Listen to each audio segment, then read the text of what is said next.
everyone, I'm going to be reading a new story which is called Slug Needs a Hug by Jean Willis and Tony Ross. It's a rhyming book, so listen out for the rhyming words that you can hear. Once upon a timey, there was a little slimy, spotty, shiny, whiny slug. He was wet and weedy and very, very needy, and always greedy for a hug. His mummy didn't hug him, and it began to bug him, and he wondered why, oh why. Is she never snuggly because I am so ugly, said Sluggy with a soggy little sigh. He's really sad. He spoke to other creatures with very different features and asked them what they thought to do. To make himself more huggable, less slithery and sluggable, for sadly, Sluggy didn't have a clue. Perhaps if you were furrier and fluffier and purrier, said Kitten, then your mum would hug you tight. So Slug put on a woolly hat, with a picture of a cat and a furry jacket just in case she might. You look funny, chummy. If you want a hug from your mummy, said Bird, you need some feathers and a beak. Piglet roared with laughter. If it's hugs the slug is after, he needs trotters and a tail and a squeak.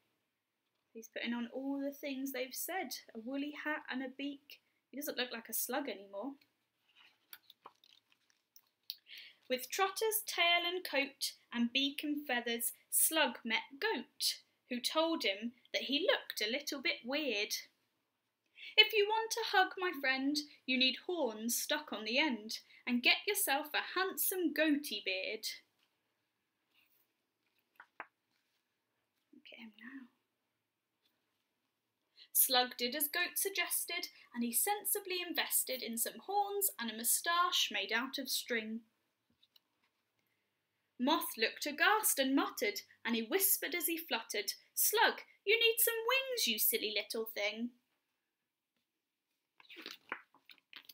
Slug made himself a pair. He couldn't fly into the air. His wings were scarlet petals from a rose. Although he smelled delightful, Fox declared that he looked frightful, and he'd never get a hug without a nose. There he is now.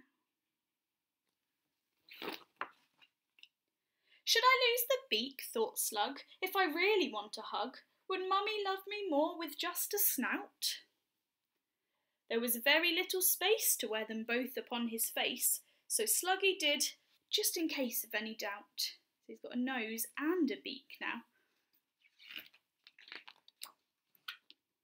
Slug gazed into the brook at his astonishing new look and barely recognised his own reflection. If she doesn't hug you now, then she never will, said Cow, as she gave the slug a head-to-toe inspection.